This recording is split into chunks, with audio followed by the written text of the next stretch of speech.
दोस्तों, 2 जुलाई साल 2024 की सबसे बड़ी एकादशी योगिनी एकादशी पड़ रही है।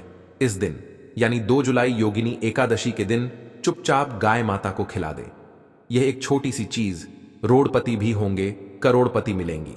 सभी संकटों और कष्टों से मुक्त, मृत्युदंड, पितृदोष इत्यादि का अंत होगा।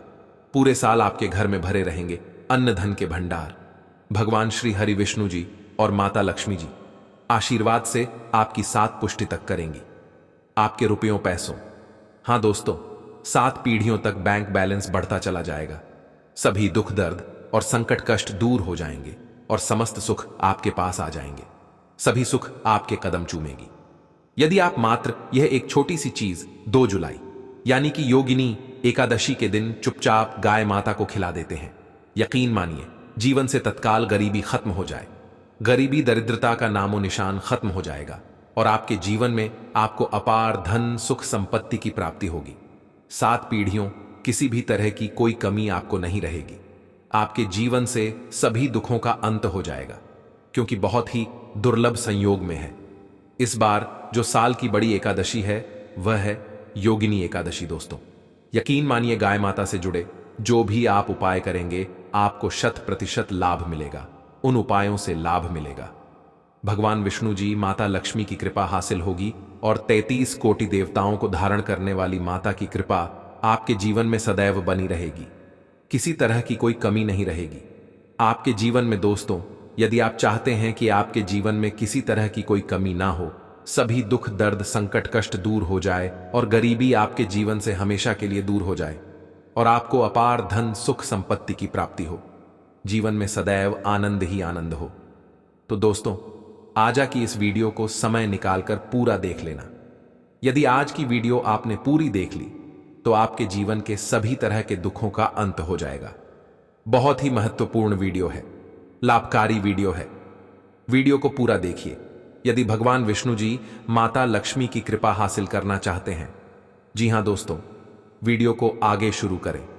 सबसे पहले भगवान विष्णु जी और माता लक्ष्मी के सच्चे भक्त इस वीडियो को लाइक अवश्य कर दें और कमेंट बॉक्स में जय माता लक्ष्मी और जय श्री हरि विष्णु अवश्य लिखें, जिससे आपकी समस्त मनोकामनाएं भगवान विष्णु जी माता लक्ष्मी पूर्ण करें। दोस्तों, आपको बता दें, जून के महीने में पड़ने वाली बड़ी एकादशी को योगिनी एकादशी कहते हैं। योगिनी एकादशी आषाढ़ मास के कृष्ण पक्ष की एकादशी तिथि को मनाई जाती है। पंचांग के अनुसार इस बार यह एकादशी का पवित्र पावन पर्व 2 जुलाई मंगलवार को पड़ रही है। रविवार के दिन पूरे विधि विधान से भगवान विष्णु जी की उपासना की जाएगी। श्री हरि को करने के लिए यह दिन बहुत ही खास और महत्वपूर्ण है। तो हमारे प्राचीन धर्म ग्रंथों में गाय को एक अत्यंत महत्वपूर्ण और पवित्र पशु समझा जाता है। शास्त्रों में गाय को माता कहा गया है और समस्त देवी देवता इनका पूजन करते हैं। गौ माता के शरीर में 33 कोटि देवी देवताओं का निवास होता है। गाय एक अत्यंत पवित्र, निर्मल, शांत, निष्पाप है। रघुवेश में इसे संसार का पालन पोषण करने वाली कामधेनु माता कहा गया है। इसके दर्शन से मनुष्य के हजारों पाप नष्ट हो जाते हैं। इसीलिए कभी इस निष्पाप गौ माता पर अत्याचार नहीं करना चाहिए। गाय को कभी मारना नहीं चाहिए और कभी उन्हें कष्ट नहीं देना चाहिए। गाय को मारना शास्त्रों में सबसे बड़ा पाप समझा गया है। दोस्तों, भगवान श्री कृष्ण को गायों से विशेष लगाव था। उन्हें गौ माता बहुत अधिक प्रिय थी। श्री कृष्ण के गायों की सेवा करना ही सर्वश्रेष्ठ धर्म है। इससे बड़ा पुण्य का कार्य संसार में दूसरा कोई नहीं। कलयुग की भविष्य करते हुए भगवान श्री कृष्ण कहते हैं कि कलयुग में जब धर्म का लोभ हो जाएगा तब मनुष्य गाय की सेवा नहीं करेंगे। मनुष्य केवल दूध के लिए ही गाय को पालेगा। दूध के लिए वह गाय को बहुत कष्ट देगा, जिसके परिणाम स्वरूप कलयुग में पाप और अधम उसके चरण पर होगा। कलयुग के लक्षण बताते हुए श्री कृष्ण कहते हैं, जब संसार से गाय समाप्त हो जाएंगी तब कलयुग का अंत होगा। जो मनुष्य कलयुग गाय की निस्वार्थ भाव से सेवा करेगा वह सुख हासिल करेगा। जो स्त्री रसोई में बनी पहली रोटी गौ माता को खिलाएगी वह सदा सुहागिन और सौभाग्यशाली रहेगी। जो लोग अपने घर में गाय से हासिल पंचगव्य को घर में रखिएगा उसके घर में कभी दुख दरिद्रता नहीं आएगी।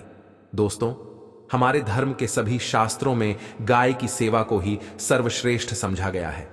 जो व्यक्ति प्रतिदिन किसी ना किसी तरह से गौ माता की सेवा करता है, वह सबसे अधिक पुण्यवान बन जाता है। गांव तो मनुष्य को गाय की सेवा करने का अवसर हासिल होता है, किंतु शहरों में गाय के दर्शन आसानी से नहीं हो पाते हैं। इसीलिए मनुष्य को गौशाला में जाकर गाय की सेवा करनी चाहिए अथवा गौशाला के लिए दान धर्म करने चाहिए। इसके अलावा आप अपने घर में ही गौ माता की मूर्ति रखकर उनकी पूजा जरूर करें। इससे भी माता कामधेनु का आशीर्वाद हासिल होता है। शास्त्रों में गौ माता को मां लक्ष्मी का रूप समझा गया है, इसीलिए पूजा करने से दरिद्रता दूर होती है। प्राचीन काल से माता की सेवा और संरक्षण करने की परंपरा चली आ रही है। कई आर्ष मुनि अपनी कुटिया में गायों का पालन करते थे तथा राजा महाराज गायों का दान करते थे। गायों के दान को सबसे बड़ा दान कहा गया है। गाय का दान करने से सभी जन्मों के पाप नष्ट हो जाते हैं और मनुष्य को मोक्ष की प्राप्ति होती है। आज हम आपको गौ माता के संबंध में बहुत ही महत्वपूर्ण बातें बताने जा रहे हैं कि पूजा कैसे करनी चाहिए, गाय को कौन सी चीजें खिलाने से कौन सा फल मिलता है तथा गाय के किस अंग को स्पर्श करने से दरिद्रता दूर होती है आदि के बारे हमारे शास्त्रों में बहुत ही महत्वपूर्ण ज्ञान दिया गया है। हमारी अत्यंत पूजनीय गौ माता के बारे में आप सभी को यह बातें अवश्य जान लेनी चाहिए। इससे आपके जीवन से सभी तरह के कष्ट दूर होंगे। दोस्तों, कई बार महिलाएं जाने अनजाने में गाय को कुछ चीजें खिला देती हैं, जिससे मां लक्ष्य क्रोधित हो जाती है। शास्त्रों में कहा गया है कि यह चीजें गाय को कभी नहीं खिलानी चाहिए। इससे मनुष्य के जीवन में दुर्भाग्य आता है और उसे किसी भी कार्य में सफलता नहीं मिलती है। तो चलिए जान लेते हैं गौ माता के विषय में महत्वपूर्ण नियम। सबसे पहली बात है दोस्तों, गौ माता के दर्शन करना बहुत शुभ होता है। शास्त्र कहते हैं रोज सुबह गाय के दर्शन होने से पुण्य की प्राप्ति होती है और सुबह गोबर के दर्शन होने से लक्ष्मी की प्राप्ति होती है। यदि किसी कार्य के लिए जा रहे हैं और अचानक ही गौ माता आपके रास्ते में आ जाती है तो वह कार्य निश्चित ही सफल हो जाता है। किसी भी यात्रा पर निकलते समय यदि गौ माता के दर्शन हो जाए तो वह यात्रा सुखपूर्वक पूर्ण हो जाती है, इसमें संशय नहीं। ज्योतिष शास्त्र के अनुसार कुंडली में यदि पितृदोष होता है तो अन्य उपायों के साथ साथ गौ माता को प्रतिदिन रोटी और घास खिलाने से लाभ होता है और पितृदोष से मुक्ति मिलती है। इसी तरह कुंडली में यदि शनि की 7.5 या महादशा तो हर शनिवार और अमावस्या को काले रंग की गाय को घास या रोटी खिलाए और उसकी पूजा करें। इससे पितृदोष कम होता है।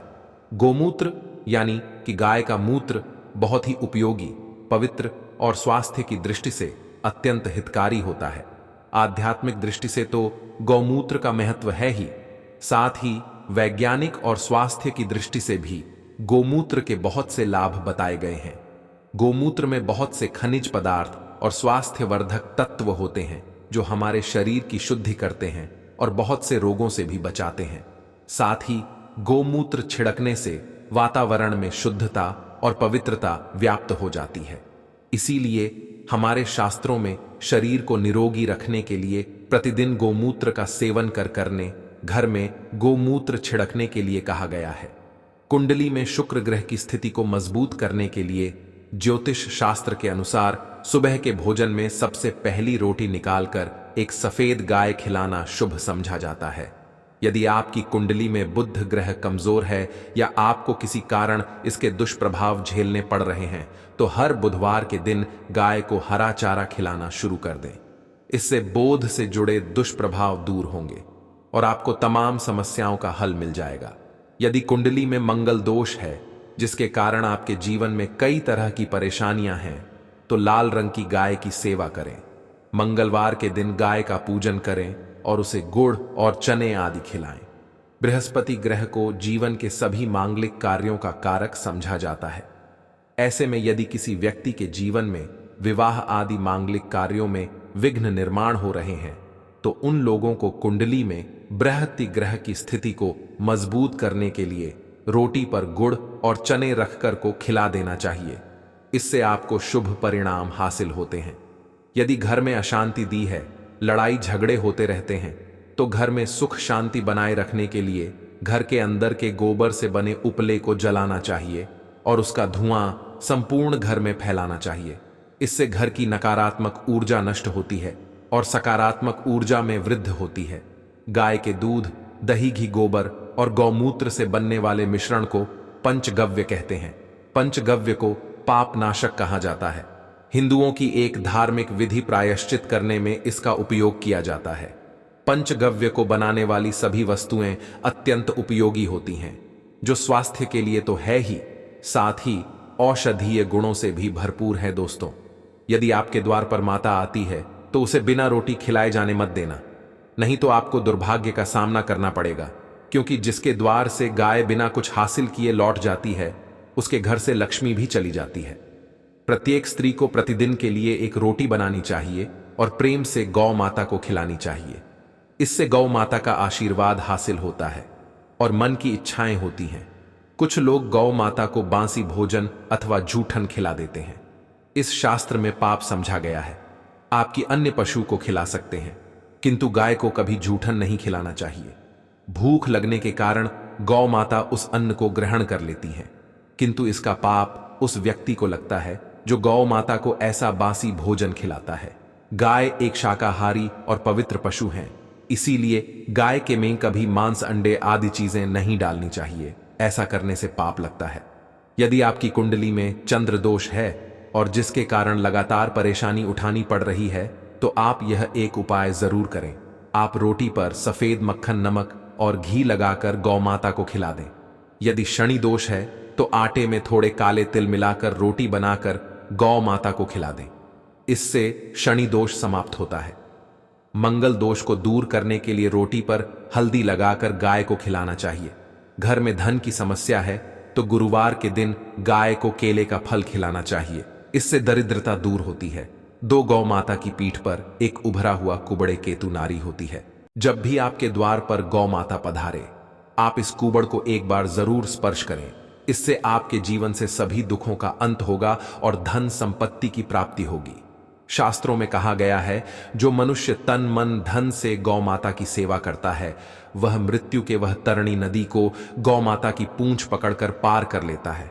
उसकी अकाल नहीं होती है और उसे मोक्ष की प्राप्ति होती है। जिस व्यक्ति के भाग्य की रेखा सोई हुई है, यदि वह व्यक्ति अपनी हथेली पर रखकर गौ माता की जेब से जताता आता है, तो उसकी सोई हुई भाग्य रेखा खुल जाती है और उसका दुर्भाग्य सौभाग्य में परिवर्तित हो जाए। तो यह थी आज की विशेष जानकारी। उम्मीद है यह जानकारी आपके काम आएगी।